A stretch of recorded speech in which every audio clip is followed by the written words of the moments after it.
All right, so over the years, I've built a lot of floating shelves, and some of my favorites are live edge shelves.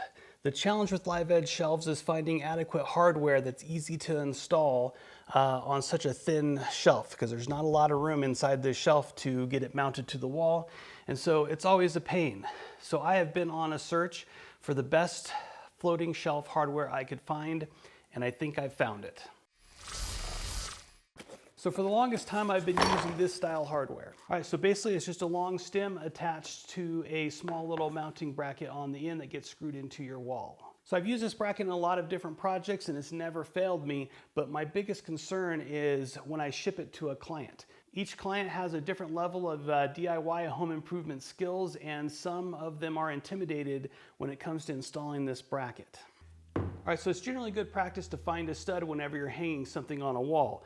No matter how you position this bracket on here, you're always going to have a hole missing the stud, which is not very DIY friendly.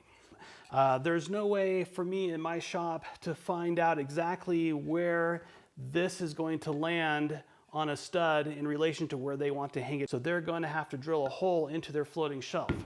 And that is my next concern, that these guys are super long, so you can't just use a standard drill bit to drill into your shelf. You have to buy a specialty drill bit. So now if you want your shelf to sit level on the wall, that is going to be determined by how straight you drill your hole. If you drill it a little off, your shelf is not going to sit straight on the wall. Now my biggest fear is if a client doesn't have a lot of carpentry or homeowner DIY experience and they get going off at an angle, that all of a sudden they drill through the top or bottom of their shelf that I just sent them. So the ideal solution would be a French cleat situation where you have two opposing angles that clip onto each other. So you don't have anything that protrudes deep into the shelf, and you can put screws anywhere you want on here, and then it just clips on there. So now, unfortunately, a standard French cleat situation has a lot of extra meat here to make that work and stable. So that's not going to work when you have a fairly thin shelf and you've got to conceal all of that material inside that shelf and still hope that it's strong. So what I need is a French cleat system that is nice and narrow that I can inlay in the back of a narrow shelf. That is when I found this system. All right, so this system is by Hovr without an E. So this is basically a metal French cleat. So one edge has a bevel on it, and this channel gets screwed inside your shelf in a pocket that you route out.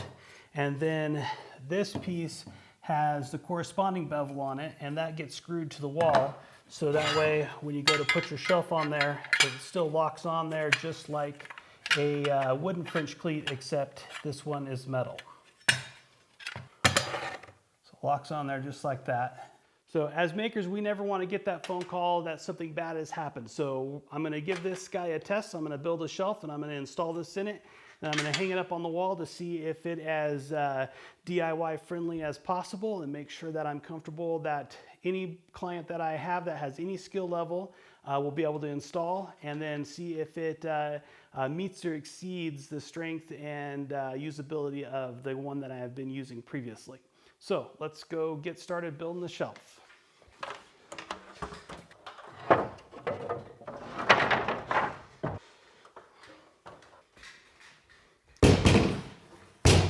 All right, first things first, let's see if we can get a straight edge on the back of this live edge slab.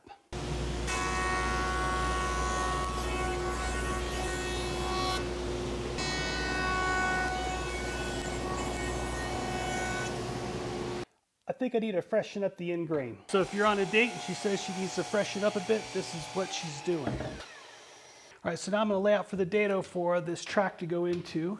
And I want it to be in a few inches from each side, so I'm just going to say 3 inches is probably a good amount. All right, so they sell these things in all different lengths to accommodate all different lengths of shelves. Now, when I was sitting on my couch late at night one night ordering this thing for this piece, I swear this slab was 8 feet. So I'm a little long. But not to worry, since this is aluminum, you can use standard woodworking tools to cut it. But since I'm not a savage, I'm going to use this metalworking tool. All right, my shelf thickness is about 1 3/4 inches, which is probably the thinnest you can get away with this style bracket, because you probably want about 1/8 of an inch on either side, and the bracket is 1.5 inches wide.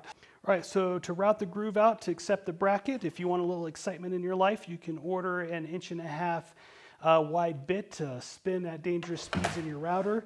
I am going to go with 3/4 inch and take my time and take it in a couple of passes. So I'm going to get this guy mounted up in my router, and I am going to set up with my homemade jig here as an edge guide. All right, so this side is just a tiny bit taller than this side, and this side is the bottom, and I think that's a little bit taller to prevent the shelf from tipping down. I think this helps keep the shelf from sagging. So I want to route my pocket to this depth on this side. So I'm going to use this as my gauge to set the router. All right, so to set my depth stop, I'm going to bottom out the router on the workpiece and then use the top edge, not the bottom edge, but the top edge as my guide. I'm just going to set it in the router, drop it down. All right, there we go.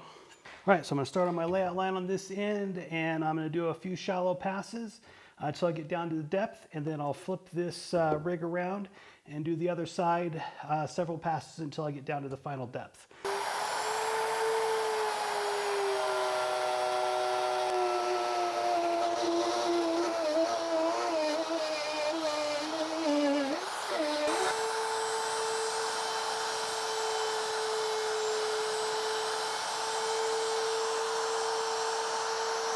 All right, so we need one more pass down the center.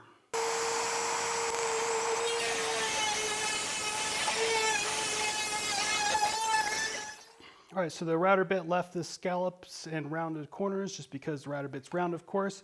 And even though this is going to go up against the wall, I'm going to still square it up because I don't want the wall to judge me for doing sloppy work.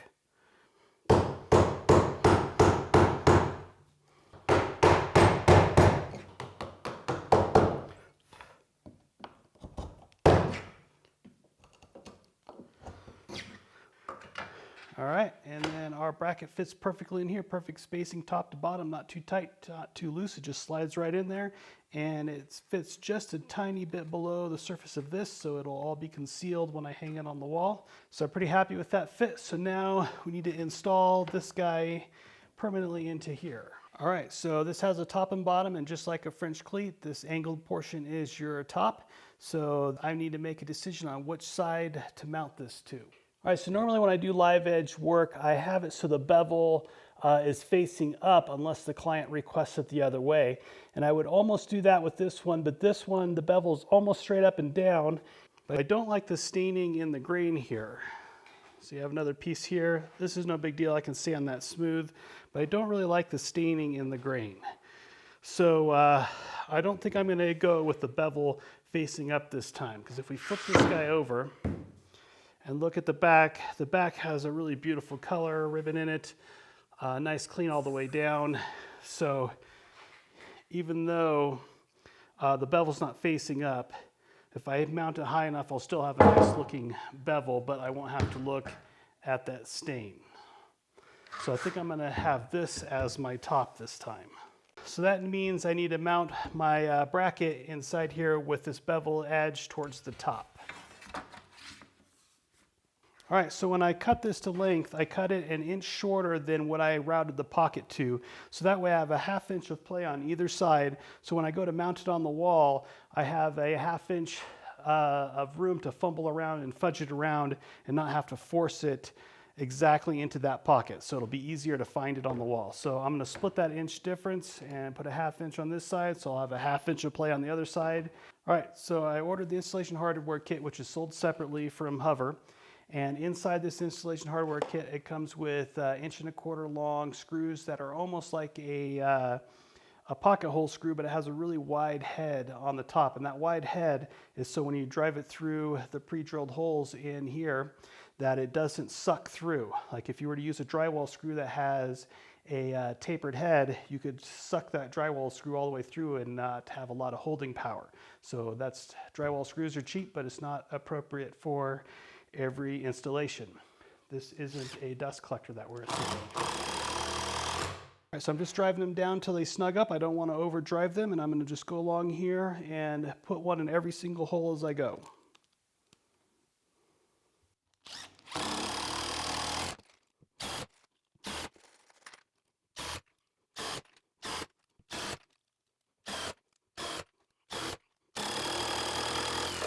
All right, there we go. We got screws all the way down.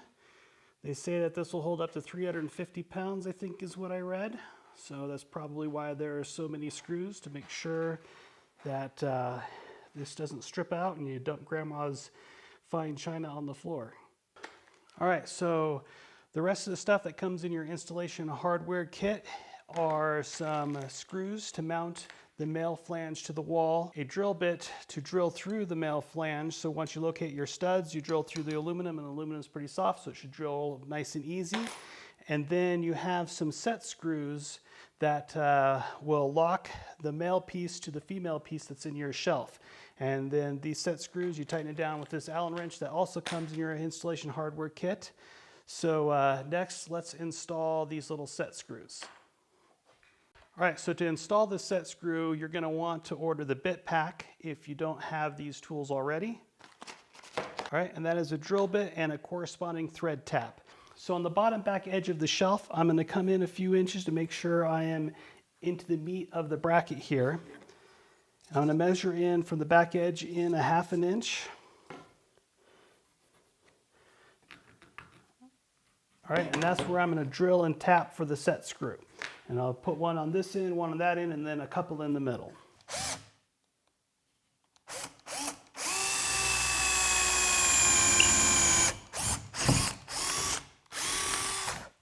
All right, so using their provided bit, I drilled all the way through the wood and through that first flange of the aluminum. And I will do that all the way down.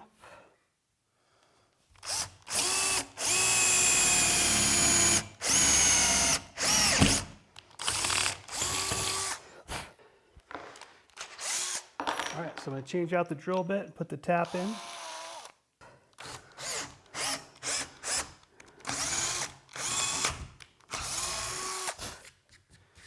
Thread my holes.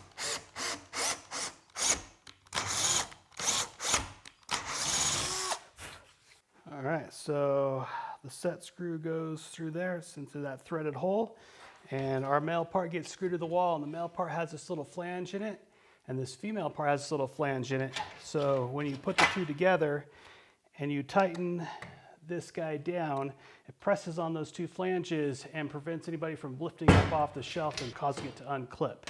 So that's definitely an important safety feature to make sure your shelf doesn't come crashing down if someone gives it a little push, or in the event of an earthquake if you live in earthquake country. All right, so I'm going to set these set screws aside, and I think on this end I want to put some kind of decorative bow tie in there. So as woodworkers, a lot of times we spend a lot of time looking for the perfect piece of wood that has no cracks or no knots in it, just a clear piece of wood with beautiful grain. But in this case, I don't want a perfect piece of wood. I would love to have a crack in here so I could put some bow ties in it. So what we're going to do is we're going to make one.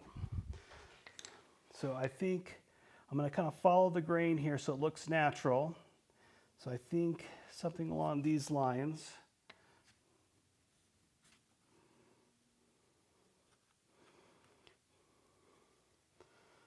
Something like this. So it has a nice curve in the grain here.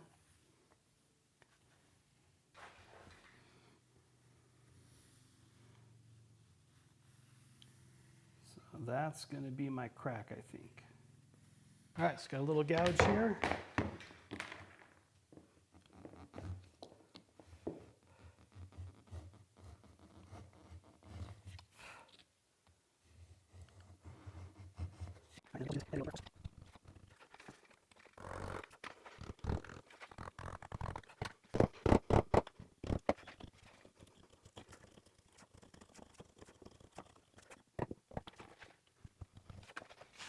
All right, and then of course cracks down the front of the face.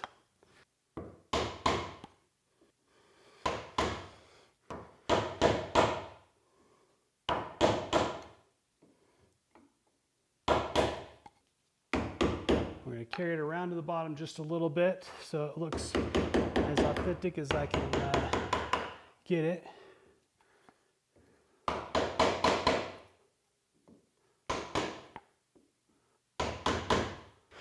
All right, so I got some dark brown dye stain to simulate, dirt and grime in your crack.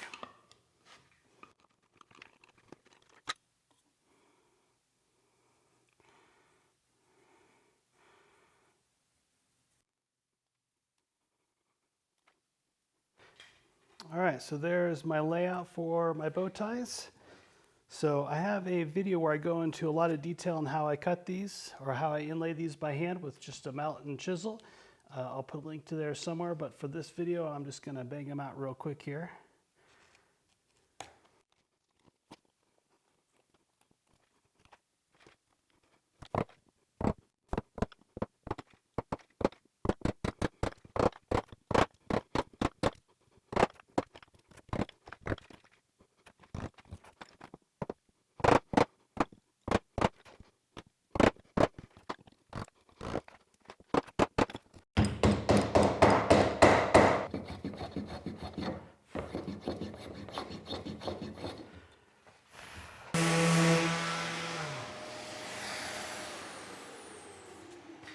All right, there we go.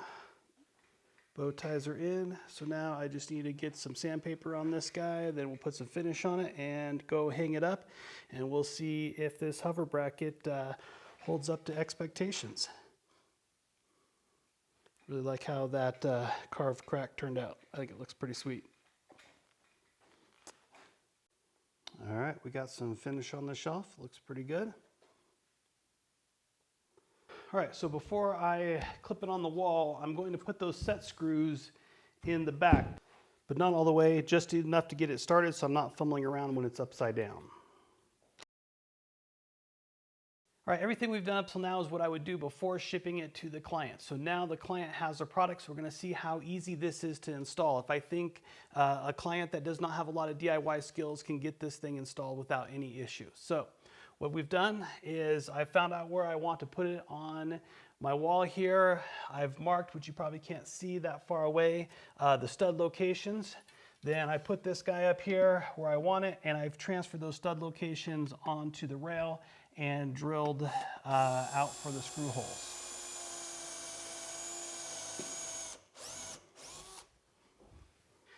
All right, so I'm gonna start on my center stud, and I'm gonna make sure the side that has the bevel is facing up because that is our top that's gonna engage with the shelf. And I'm gonna start with the center hole here.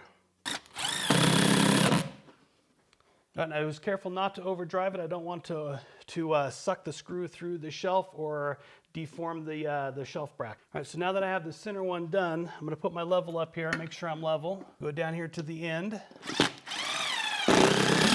All right, so my shelf bracket is installed with 2 screws, and it's nice and level. So I'm just gonna go in and fill in all the rest of the holes, and according to their instructions, they want you to put a screw above the flange and below the flange. One thing to be cognizant of is that if your wall is not nice and flat and it has a wave in it, when you screw this to the wall, the screws are strong enough to deflect this piece of aluminum, so it might make it hard to get your shelf to clip on here if this is bent. So you want to make sure you use a straight edge of some kind. One longer than this would be ideal to make sure it doesn't have a wow in it. But if it does have a wow in it, you can use a shim to put in the low spot. So when you screw this down, it doesn't suck it tight to it, and then cut that shim off and then clip your shelf on it. So that way the shim prevents the shelf from getting sucked to the wall and being deformed. All right, so checking it with a straight edge, my wall does have a pretty big bow at this end in it. So I have my screws started but not tightened all the way down. There's still some play in this guy. And then I have my straight edge here. I'm gonna put up against the wall, and then I'm just gonna drop my shim down in here to where it catches on my straight edge. All right, and tighten that up. Just snug, not over tight. Add a little support towards this end where it starts to come off the wall. Drop my shim through there.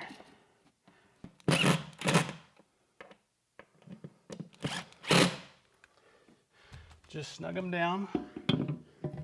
All right, I'm just holding my straight edge up here against this flange to see if I can see any light or space or any place where I might need an additional shim.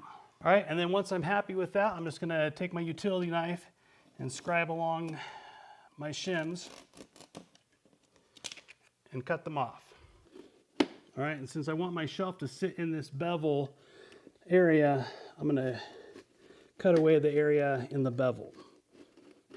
All right, so I use my straight edge to make sure it's nice and straight. I got all my shims in there that I need to make sure that the screws aren't sucking it tight and deforming the metal, and that everything is nice and snug and tight, but not over tight.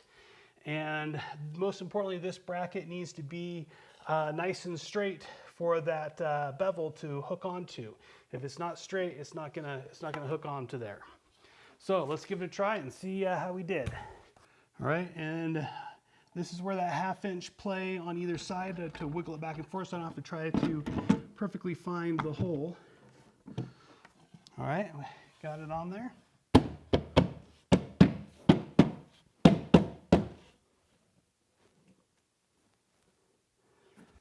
All right, looks like I need one more shim right here in this back end here. So I'm gonna loosen this up a little bit.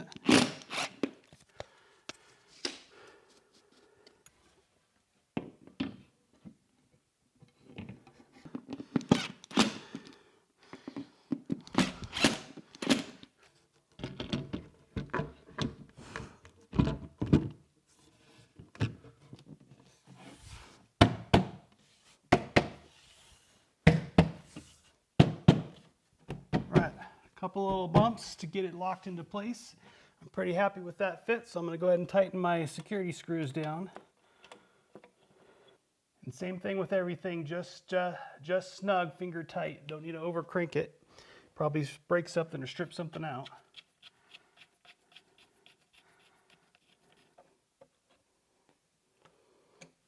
All right, this thing is rock solid. No matter, I mean, I can hear the drywall creaking when I'm wrenching on it like that. So this is definitely by far the most rock solid piece of equipment I have used to hang a shelf. So is it any more DIY friendly than this guy? Yeah, to an extent. Getting that bracket nice and straight on the wall is key. The tolerances between the male and female bracket on this guy are very tight, so if there's a lot of wobble in your wall, you're gonna have a lot of trouble getting this on there. So the shims definitely helped bring it in line, but shimming stuff is not necessarily super DIY friendly, but I think it's definitely something you can do with a little bit of patience. Now I do feel a lot better about sending this shipment out to a client that doesn't have a lot of DIY experience versus this system, because if the client drills crooked, they're going to have a hard time getting this system installed, and also if they drill crooked, they could ruin the shelf, and then that's something that we have to start all over again. If the client's having a hard time getting this system installed, they're probably not going to ruin the shelf by trying. And so if they don't want to fuss with it anymore, they always have the option to hire someone to come out and do it after they've decided they don't want to mess with it anymore. Whereas this, if you drill through the shelf, we just throw it away and start over again. Yeah, I'm very pleased with this shelf. I'm probably going to start using this on all my builds versus this guy, because one, this is way stronger. It's going to hold way more weight than these guys. The installation was easier to an extent, with the exception of shimming. But I don't think that is a failure in the system. I think that is just how the built world is. When you drywall something and they're mudding and taping, they are not making it perfectly level and smooth for your shelf. And you're going to run into that with most anything you hang on your wall that needs a flat surface. All right, thanks for watching. Be sure to hit that subscribe button. And once I turn off the camera, I'm going to lower this shelf about 1 foot so I can see my beautiful bow ties that I did in here.